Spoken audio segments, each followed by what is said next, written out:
Bismillahirrahmanirrahim. Assalamualaikum warahmatullahi wabarakatuh. Innal hamdalillah nahmaduhu wa nasta'inuhu wa nastaghfiruh wa na'udzu billahi min shururi anfusina wa min sayyiati a'malina. May yahdihillahu fala mudilla lahu wa may yudlil fala hadiya lahu. Asyhadu an la ilaha illallah wahdahu la syarika lahu wa asyhadu anna Muhammadan abduhu wa rasuluh. Allahumma salli wa sallim wa barik wa an'im ala sayyidina al-mustafa wa rasulina al-mujtaba sayyidil anami wal wara wa khairu man wati'a ath-thara Muhammad bin Abdullah salawatullah wa salamatuhu alaihi wa ala alihi wa sahbihi wa man istanna bi sunnatihi wa man tabi'ahum bi ihsanin ila yaumiddin. Qala Allah Ta'ala fil Qur'anil Karim, ya ayyuhalladzina amanu taqullaha haqqa tuqatih wa la tamutunna illa wa antum muslimun. Amma ba'd, fa inna asdaqal hadithi kitabullah wa khairal hadi hadi Muhammadin sallallahu alaihi wasallam wa syarral umuri muhdatsatuha wa kullu muhdatsatin bid'ah wa kullu bid'atin dhalalah wa kullu dhalalatin finnar. Allahumma anfa'na bima 'allamtana wa 'allimna ma yanfa'una warzuqna 'uluman tanfa'una fid din wad dunya wal akhirah. Allahumma zidna ilma warzuqna fahma. Allahumma arzuqna fahma nabiyyin wa hifdzal mursalin wa ilham malaikatikal muqarrabin. Rabbana shrah lana sudurana wa yassir lana umurana wahlul 'uqdatam min alsinatina yafqahu aqwalana. Amin ya rabbal alamin. Ma'asyiral muslimin, bapak-bapak dan ibu-ibu yang insyaallah dimuliakan oleh Allah Subhanahu wa taala. Alhamdulillah, dengan memuji dan bersyukur kepada Allah Subhanahu wa taala atas limpahan karunia kenikmatan yang Allah taala berikan kepada kita, taufik, hidayah, inayah, petunjuk dari Allah Subhanahu wa taala, nikmat-nikmat kehidupan, nikmat-nikmat fasilitas-fasilitas kehidupan. Hendaklah ma'asyiral muslimin, sesungguhnya ketahuilah bahwasanya Allah Subhanahu wa taala sejatinya telah memberikan kita segudang atau sejuta kenikmatan. Maka dari kenikmatan-kenikmatan yang banyak itu, janganlah kita pernah untuk berputus asa dalam bersyukur kepada Allah Subhanahu wa taala. Bahkan Allah taala berani untuk menantang kepada kita, wa in ta'uddu ni'matallahi la tuhsuha. Kalau kalian ingin menghitung jumlah nikmat yang Allah taala berikan, la tuhsuha, kalian tidak akan pernah bisa selesai untuk menghitung itu. Maka sejatinya ma'asyiral muslimin, dalam konteks bersyukur terhadap nikmat, sabar terhadap musibah, itu hal yang perlu untuk selalu kita tanamkan. Tetapi para ulama ada yang di tingkat yang sangat lebih luar biasa lagi, yaitu bersyukur ketika mendapat nikmat maupun mendapatkan musibah. Tapi itu tingkatnya tinggi. Karena apa? Karena ma'asyiral muslimin, selama musibah itu bukan diangkatnya petunjuk dari Allah, sejatinya masih banyak nikmat-nikmat yang Allah Ta'ala telah berikan kepada kita, tetapi kita tidak menyadarinya. Gitu ya. Kadang kita pulang ke rumah, kita mudahnya, fleksibelnya mungkin kita masuk rumah, ternyata rumah kotor semua. Terus kita marah, sumpek, kufur. Sejatinya ada satu peluang kesyukuran, yaitu alhamdulillah kita masih bisa pulang ke rumah dan kita masih punya rumah. Yang mana kenikmatan itu kadangkala kenikmatan yang mungkin masih diharapkan oleh orang lain yang masih belum punya rumah. Artinya tidak ada alasan untuk kita untuk tidak bersyukur kepada Allah. Meskipun berat. Syukur terhadap nikmat mudah, tapi syukur terhadap musibah itu berat. Tetapi itulah Allah Subhanahu wa taala mengajari kita bahwasanya selama kita telah mendapatkan petunjuk dari Allah, maka patutlah kita untuk bersyukur di awal segala sesuatu.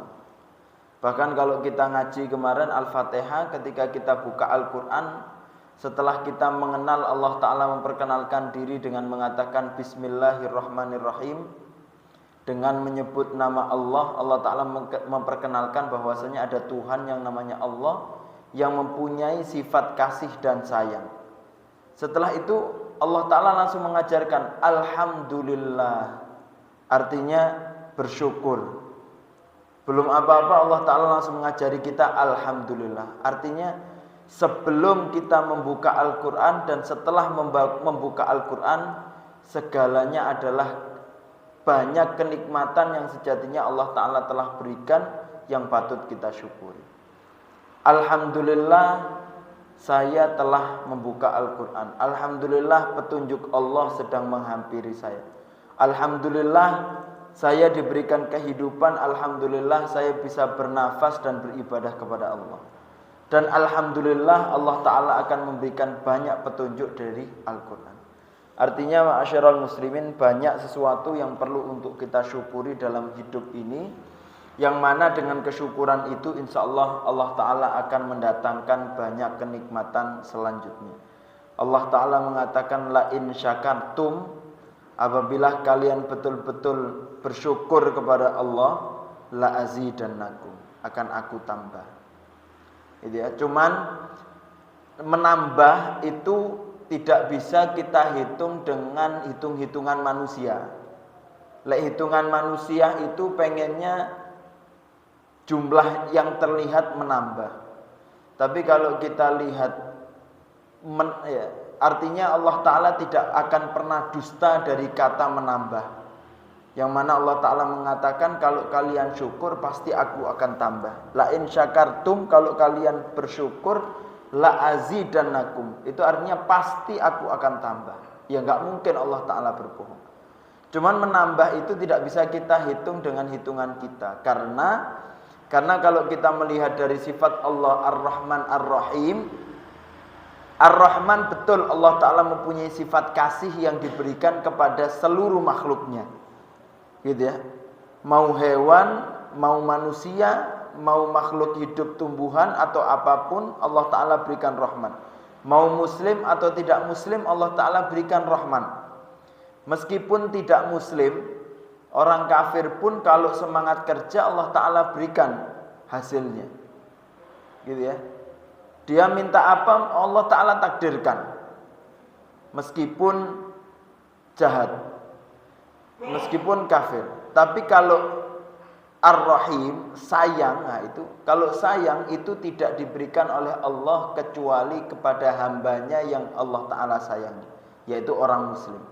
Yang mana kalau sifat sayang itu kan kalau kita sama anak, kalau bentuk sayang kita itu kan jelas-jelas tidak semua apa yang diminta anak kita langsung kita turuti, gitu ya.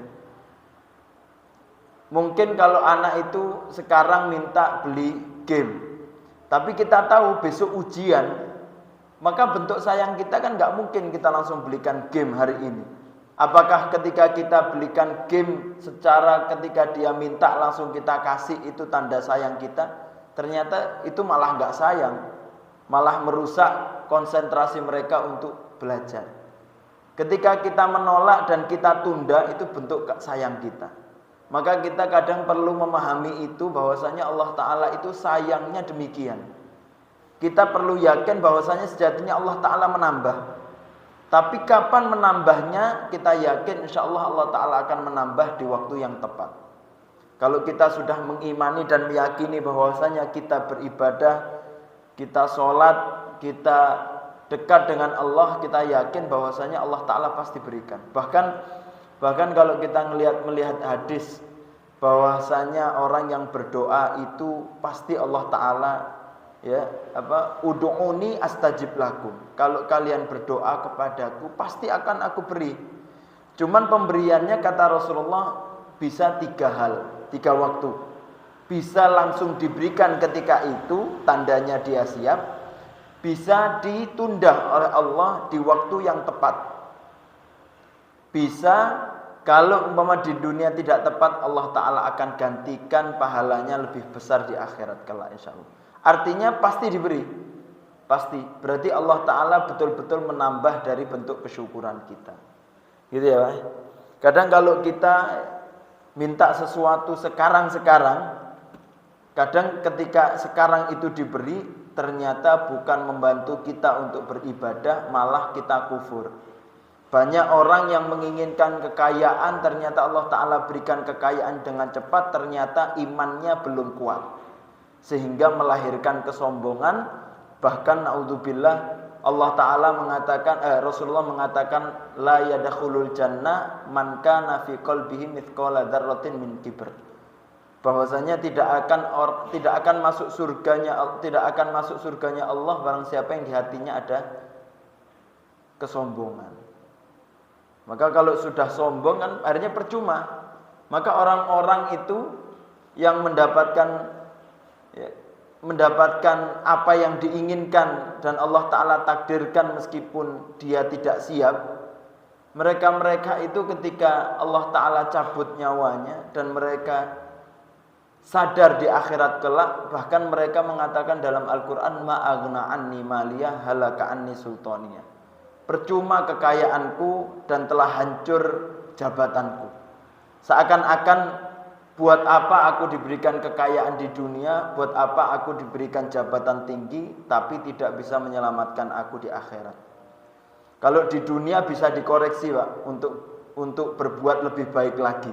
Tapi kalau sudah di akhirat, naudzubillah, tinggallah penyesalan, yang mana Ali bin Abi Thalib, al-yaum amalun bila hisab wa godan hisabun bila amal. Kata Ali bin Abi Thalib radhiyallahu taala anhu, hari ini sekarang di dunia ini waktunya bekerja, tidak ada hisab.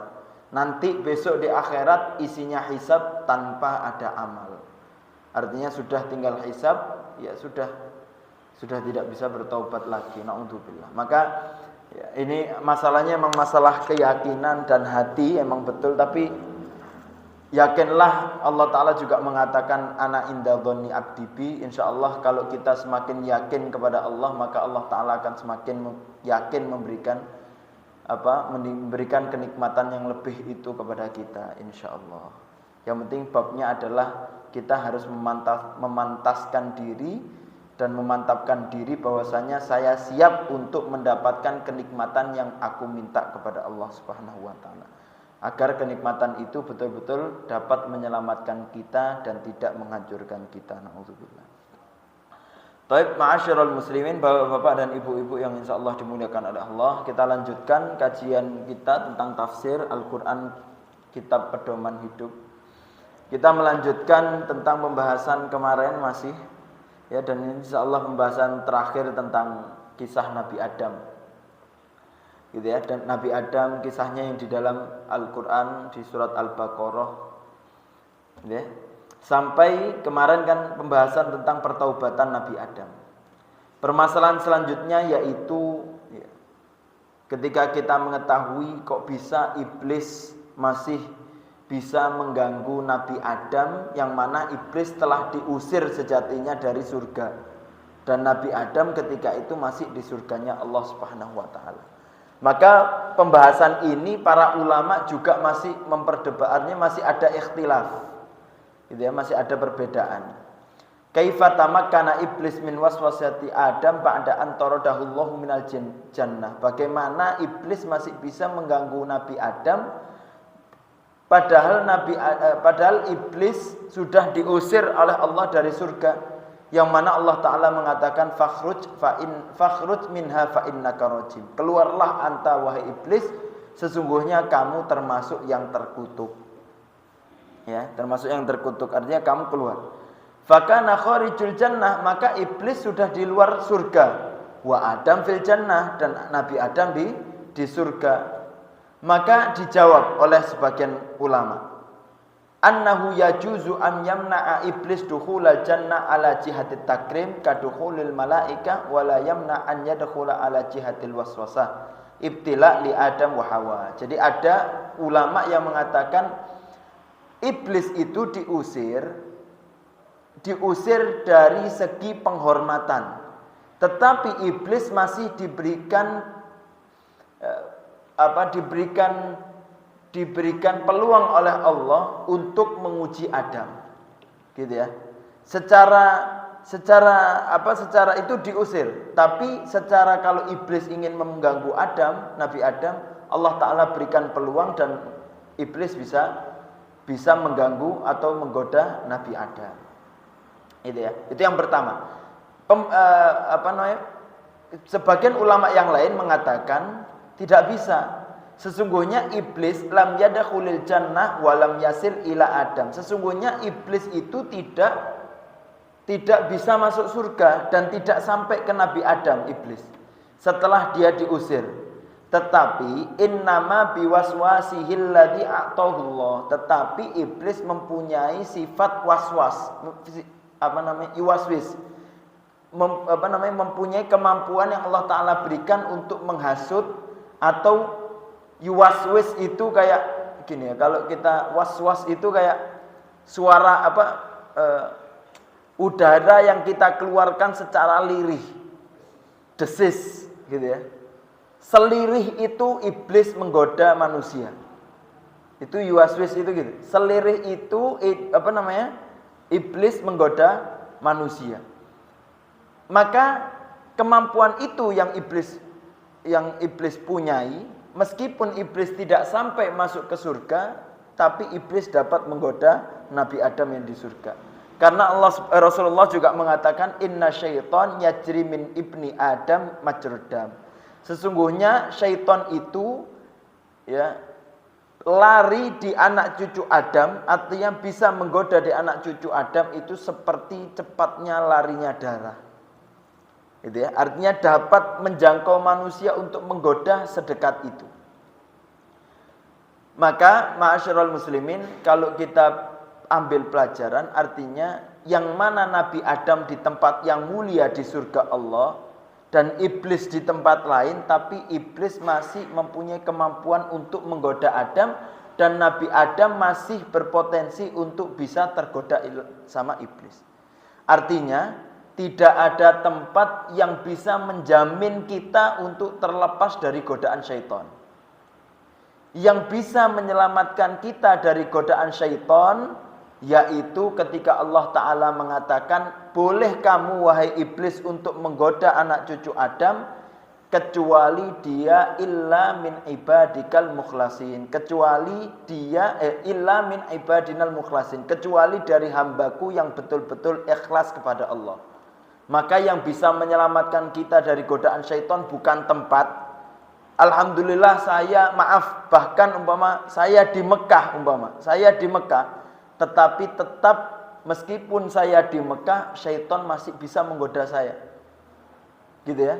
Yang bisa menyelamatkan saya yaitu hati saya. Ketika saya mampu ikhlas ibadah kepada Allah, maka waktu itu maka kondisi itu yang dapat menyelamatkan kita untuk tidak tergoda oleh syaitan. Ya. Maka kalau kita ingin selamat dari riya, selamat dari sombong, selamat dari bakhil, selamat dari bohong, selamat dari godaan syaitan, caranya apa yang kita kerjakan harus ikhlas sudah. Kalau sholat ikhlas, insya Allah syaitan akan nggak mampu untuk menggoda. Kalau kita sedekah ikhlas, tidak sombong, maka insya Allah syaitan tidak akan menggoda kita. Gitu ya. Baik, ini pembahasan iblis. Selanjutnya di ayat selanjutnya di Al-Baqarah di ayat yang ke-38, Allah Subhanahu wa taala mengatakan fa in ma ya'tiyannakum minni huda, ya. Apabila telah datang kepadamu hidayahku, gitu ya. Itu isyarah, itu isyarat menunjukkan kepada bahwasanya perbuatan hamba itu termasuk ciptaan dari Allah, makhluk dari Allah Subhanahu wa taala. Artinya itu atas kehendak Allah. Fa imma ya'tiyannakum minni huda, apabila di antara kalian mendatangi dariku ya hidayah, maka akan aku berikan hidayah itu.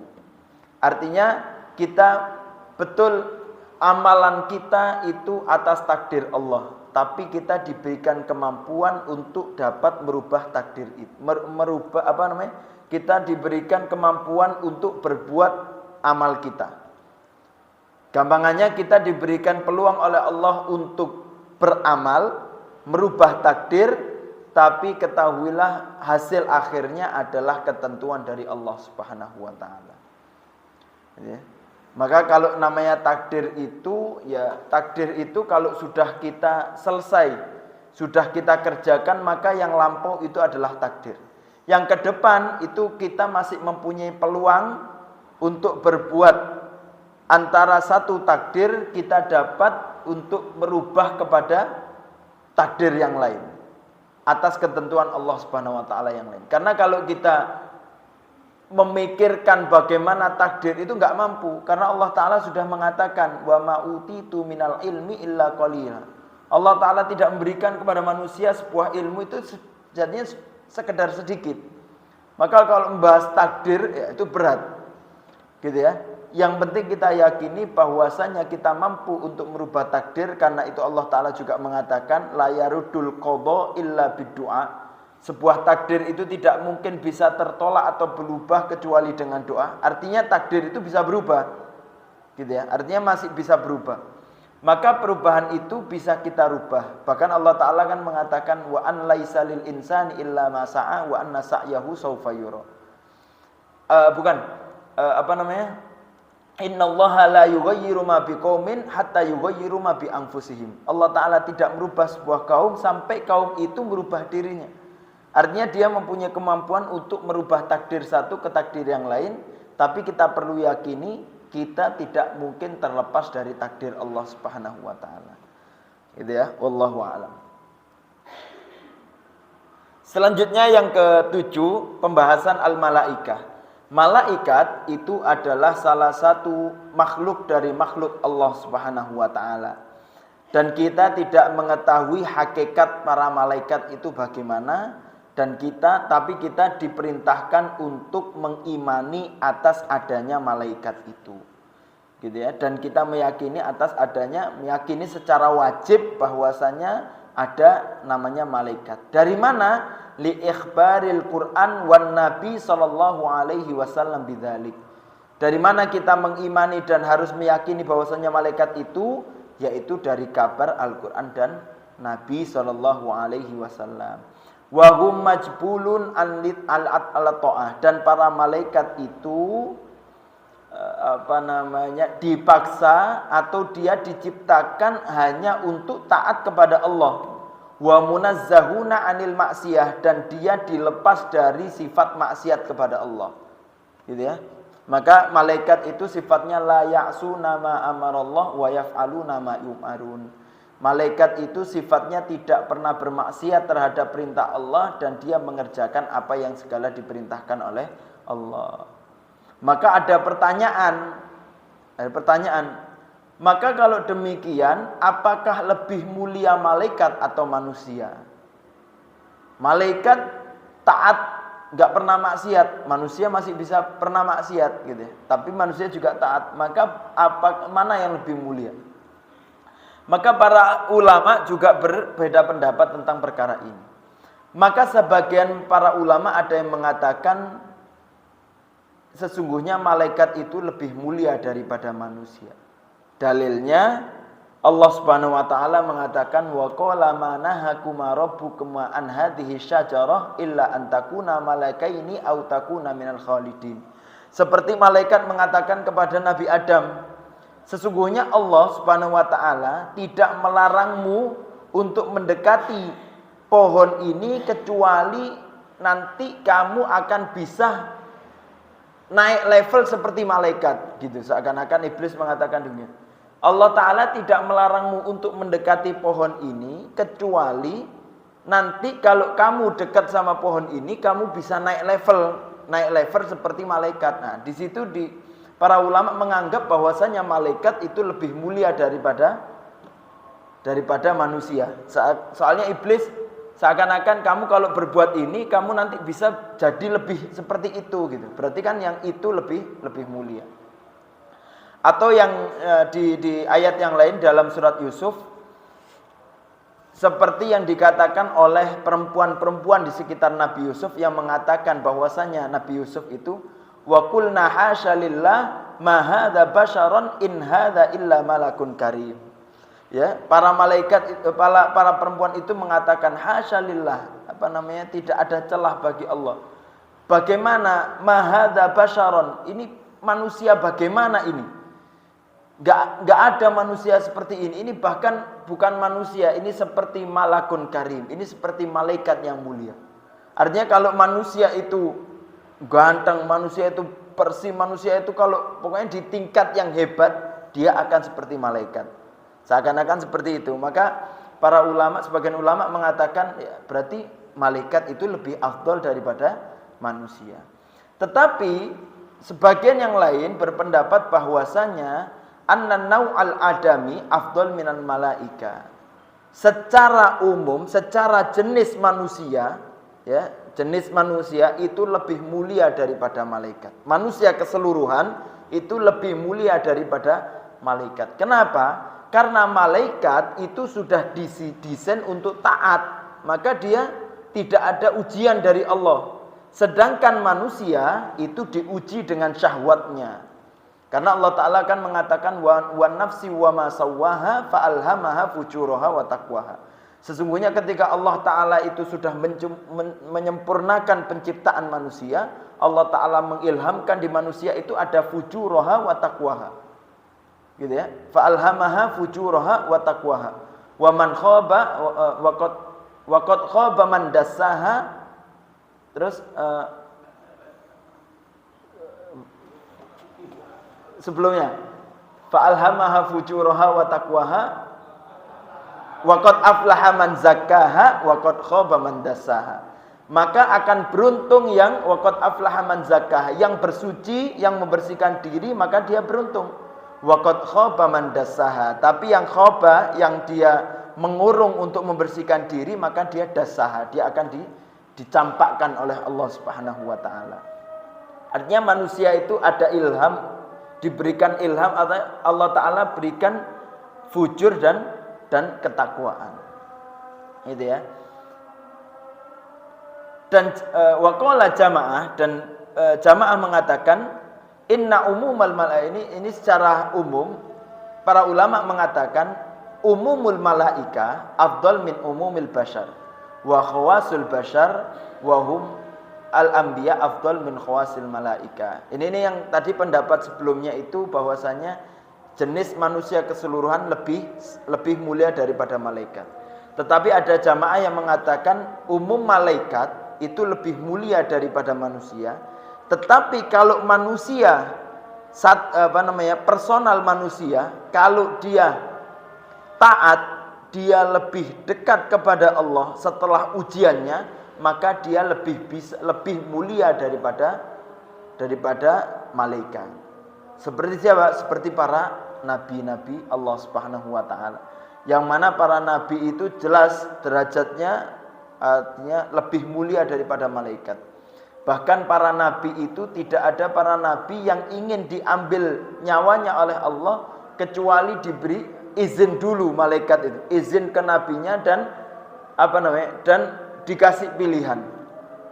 Makanya Nabi Adam itu ketika di umur 960 malaikat turun mau diambil, izin dulu malaikat, dan Nabi Adam mengatakan, "Loh, saya kan masih ada 40 tahun lagi, umur saya kan 1000, masih ada 40 tahun." Ketika itu malaikat mengatakan, "Apakah kamu lupa ketika di awal kamu memberikan 40 tahun umurmu kepada anak cucumu yaitu Nabi Daud?" Artinya masih diberikan pilihan. Dan Nabi Muhammad juga ketika malaikat maut ingin menyabut, Rasulullah juga diberikan pilihan, apakah ingin dipanjangkan umur atau ingin menemui Rafiqul A'la. Rafiqul A'la itu ya minan nabiyyin wasiddiqin wasyuhada wassalihin wa hasuna ulaika rafiqa. Maka mereka-mereka yang mulia itu namanya hasuna rafiqul a'la. Sehingga Rasulullah memilih untuk bertemu rafiqul a'la, artinya Rasulullah ingin menemui Allah Subhanahu wa taala. Kita dengarkan azan dulu. Barakallahu. Alhamdulillahirabbil alamin wassalatu wassalamu ala asyrofil anbiya'i wal mursalin wa ala alihi wa sahbihi ajmain. Baik. Selanjutnya yaitu pembahasan kisah Nabi Adam. Yang mana kisah Nabi Adam ini Allah Ta'ala sering sebut juga sampai 25 kali di dalam Al-Quran. Yang mana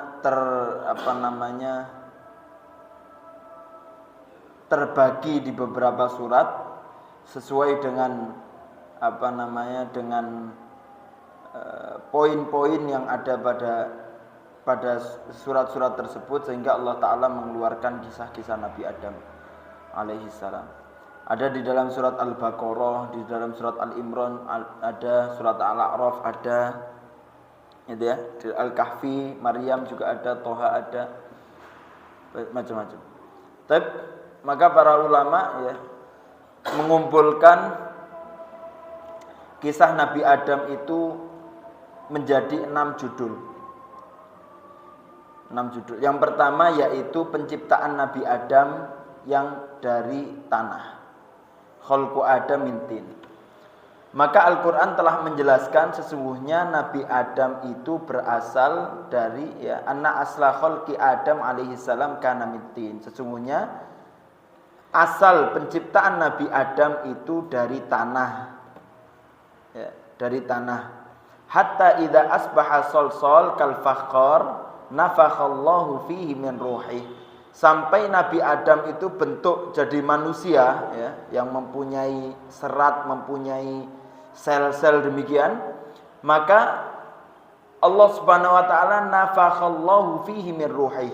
Setelah itu Allah Ta'ala meniupkan ruh itu pada Nabi Adam. Fa'idha huwa insanun mutaharrik. Jadi Nabi Adam ketika diciptakan itu berbentuk manusia tapi belum bisa bergerak. Sampai Allah Ta'ala tiupkan ruh. Gitu ya, tiup ruh. Ini masalah ruh ini masalah yang kita perlu imani, bahkan manusia tidak akan bisa untuk untuk menemukan namanya ruh, itu enggak mungkin. Sekarang banyak manusia yang bisa membuat patung persis kayak manusia, dari lilin lah, dari macam-macam. Atau seperti manusia bisa bergerak robot tapi tidak punya ruh. Karena ruh itu kalau Allah Ta'ala mengatakan wa yas'alunaka 'anir ruh qulir ruhu min amri rabbi. Dah kalau masalah ruh itu enggak bisa kita pikirkan. Ini perkara Allah dan hanya Allah yang tahu. Gitu ya. Bagaimana? Bahkan manusia itu bisa bergerak, bisa bernafas karena ruh.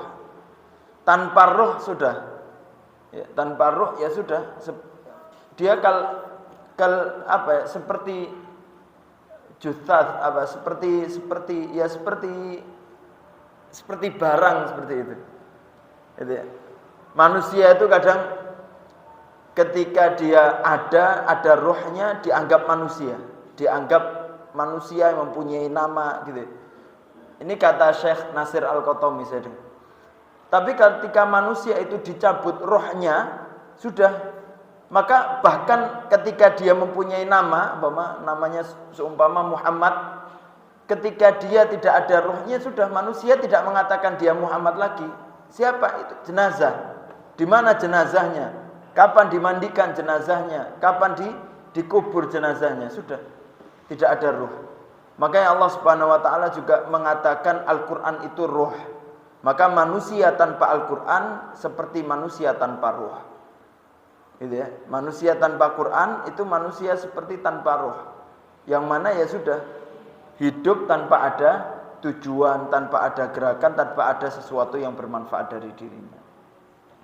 Dzu qudurat madiyah wa aqliyah wa ma'nawiyah akhlaqiyah, yang mana Nabi Adam ketika sudah ditiupkan roh bergerak, maka dia mempunyai kemampuan secara materi, akal, ya, maknawi, akhlak, itu sudah semuanya sudah bisa berjalan, bergerak, aktif.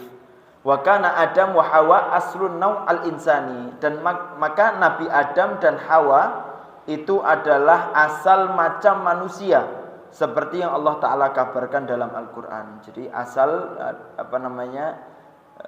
leluhur kita atau nenek moyang kita yang pertama yaitu Nabi Adam dan Hawa. Waqad athbatal ulama Zaif Nadriyah, ini menangkal atau melawan, membatalkan konspirasi yang digagas oleh siapa?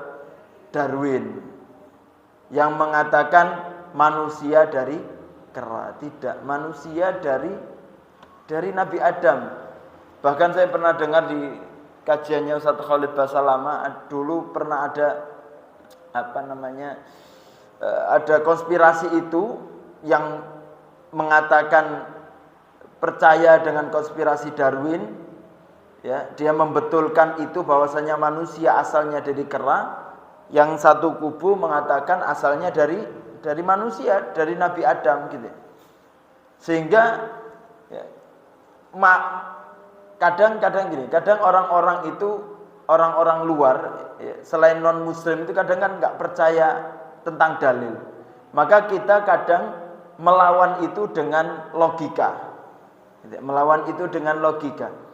Maka hakim itu dengan logikanya yang cerdas, sebelum memulai, beliau mengumpulkan semua yang hadir, dikumpulkan jadi satu, dan beliau mengatakan, "Taib, sebelum kita konspirasi, kita pisah dulu. Yang merasa keturunan kera berdiri di samping kanan." Gitu ya, kan semua itu berkumpul pada satu. Maka yang merasa keturunan kera dia berdirikan. Dan ketika itu tidak ada yang mau pindah di sana. Artinya ya sudah, kalau tidak ada yang mengaku keturunan kera, berarti konsep ini konsep yang salah. Konsep salah, maka konsep ini batil, tidak bisa diuji seperti itu. Wallahu a'lam bishawab. Baik. Ini meyakinkan bahwasanya manusia asalnya dari Nabi Adam, dan Nabi Adam dari ciptaan Allah Subhanahu wa taala yang betul-betul wujudnya seperti manusia. Yang kedua, pembahasan Nabi Adam tentang as-sujud li Adam, yaitu sujudnya Nabi Adam. Ya, sujudnya untuk Nabi Adam, sujudnya para malaikat dan perintah Allah Ta'ala kepada Iblis juga untuk sujud kepada Adam. Amarallahu Ta'ala Iblis wal malaika bisujud lil Adam, sujud takrim la sujud ibadah. Sujudnya perintah dari Allah untuk malaikat dan Iblis kepada Nabi Adam itu bukan sujud ibadah, melainkan sujud penghormatan. Ini ya, sujud penghormatan, bukan sujud mereka sujud ibadah menghambakan kepada Nabi Adam, tidak, tapi itu sujud menghormati. Sebagaimana Mu'ad bin Jabal ketika mereka ke Yaman, mereka melihat petinggi-petinggi Yaman itu dihormati yang luar biasa, bahkan sujud gitu ya, bahkan gerakannya sujud. Maka ketika Mu'ad bin Jabal datang ke Nabi, ya, kita perlu ketahui bahwasanya Mu'ad bin Jabal itu faham tentang wa annal masajida lillah, sesungguhnya sujud itu milik Allah, dan dia tidak mungkin menganggap Nabi Muhammad untuk disujud sebagai peribadatan, tidak mungkin, gitu ya. Tapi beliau ya ketika itu tidak mengetahui bahwasanya bentuk sujud gerakan itu, artinya beliau itu mengetahui sujud itu ya penghormatan, tetapi pergerakan itu setelah itu Rasulullah jelaskan.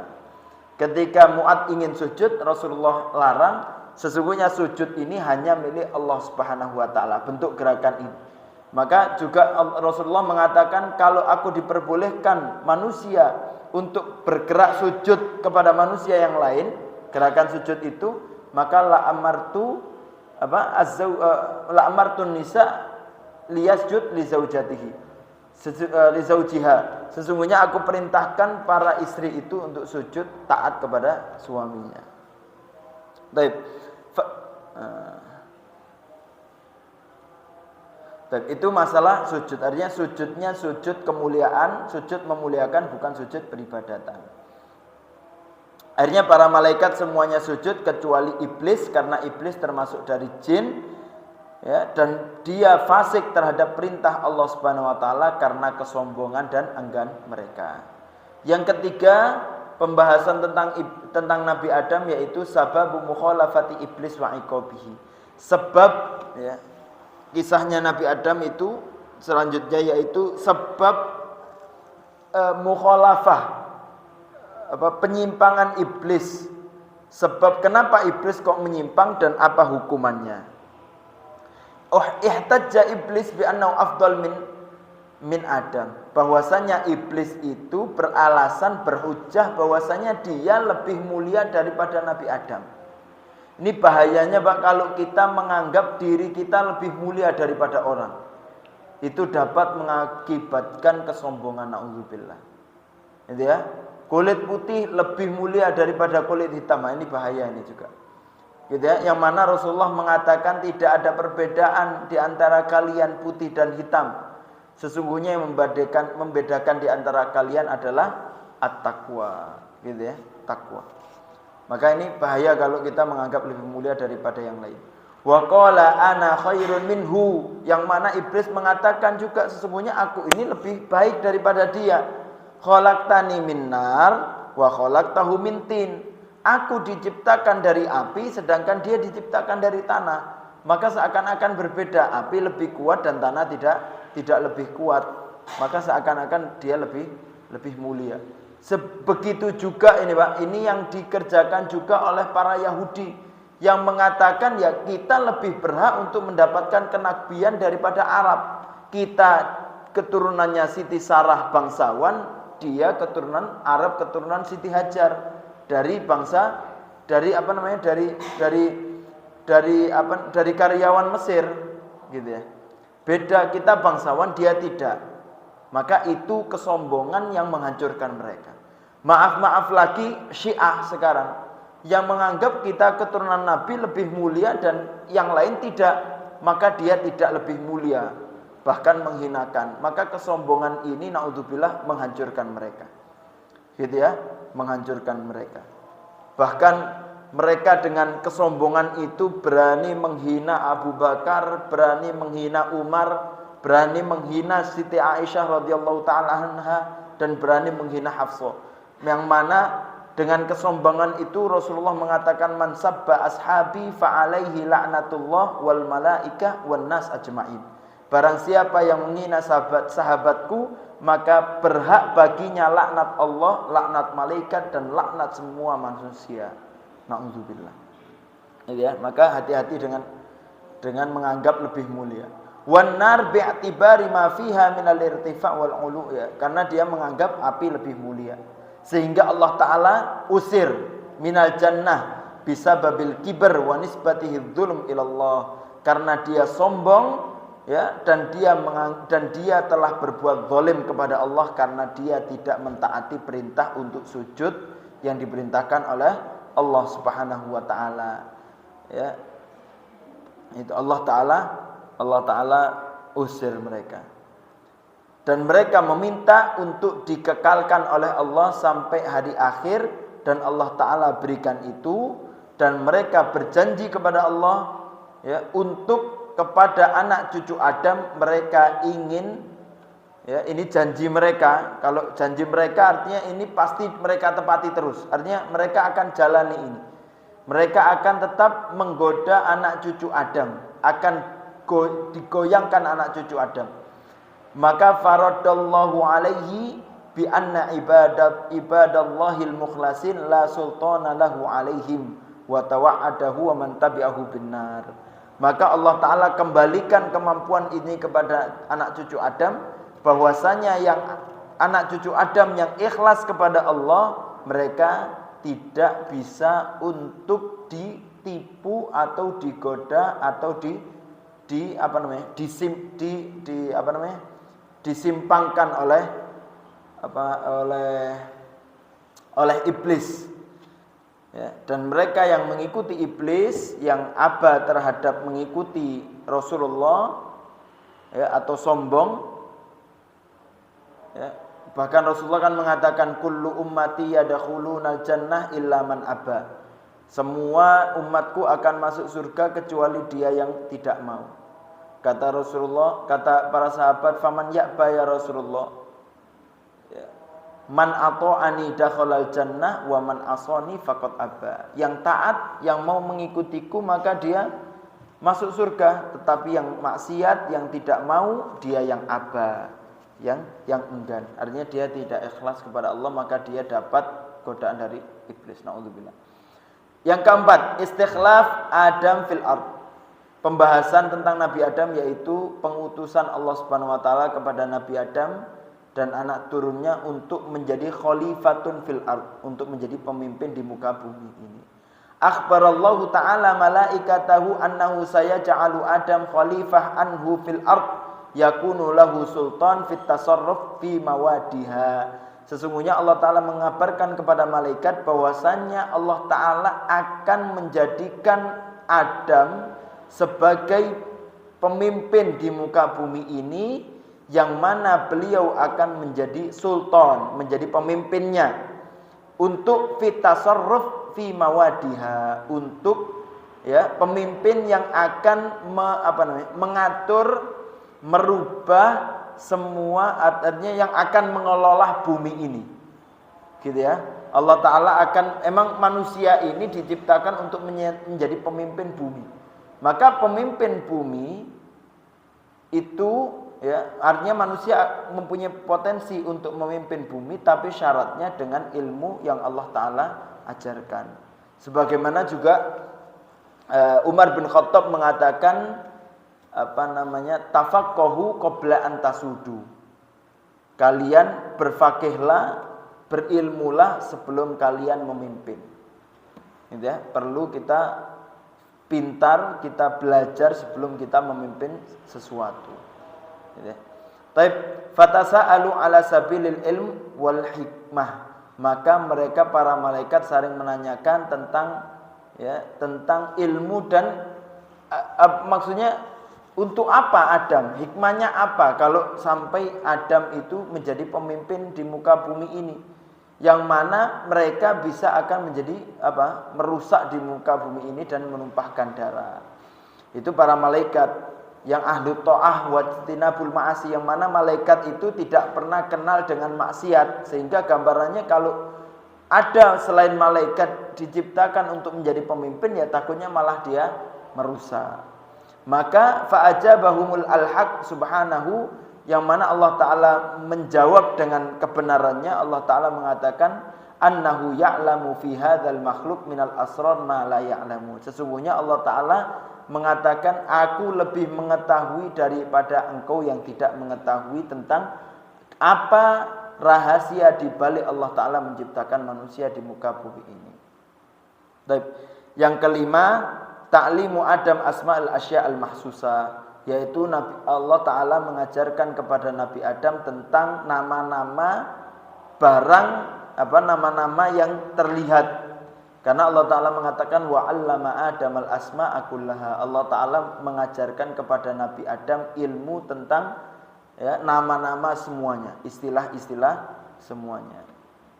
Ya, dari situ Adam diangkat derajatnya oleh Allah karena ilmu yang Allah Ta'ala ajarkan kepada Nabi Adam.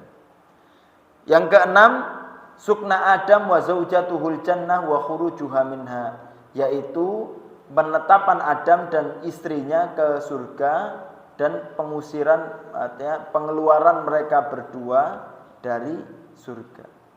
Allah Ta'ala tempatkan Nabi Adam di surga dan Allah Ta'ala ciptakan Hawa dari dirinya, gitu ya, dari Nabi Adam. Artinya pasangan kita itu diciptakan dari jenis kita.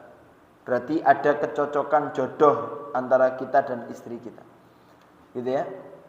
Wa abalahumal istimta bi thimaril jannah illa syajaratan ainaha lahuma.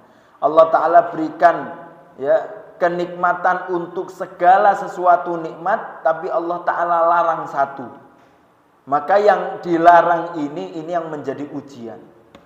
Ya, kadang ujian itu tidak berat, Kadang mudah kalau dibanding bisa makan banyak yang dilarang satu, sebenarnya kan lebih mudah. Kita satu ya satu, nggak usah direken, istilahnya kan gitu. Tapi namanya ujian itu kadang tidak datang dengan berat, kadang dengan ringan. Tapi ketika kita tidak mampu, maka naudzubillah kita bisa terperosok pada ujian itu. Maka tidak ada manusia yang sejatinya di dunia ini merasa aman dari ujian. Kalau kita di dunia merasa selalu khawatir terhadap ujian Allah, maka insya Allah di akhirat Allah akan berikan keamanan itu pada manusia, gitu ya, pada manusia tersebut.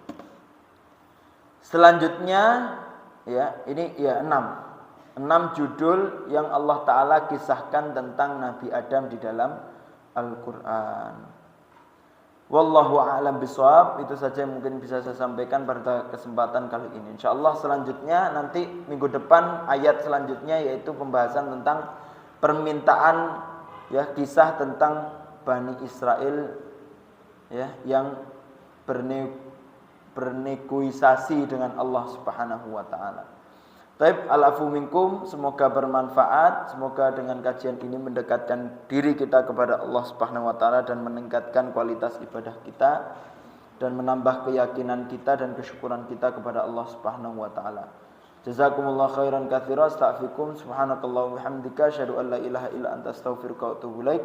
Akhiran da'wana alhamdulillahirabbil alamin. Wassalamu alaikum warahmatullahi wabarakatuh.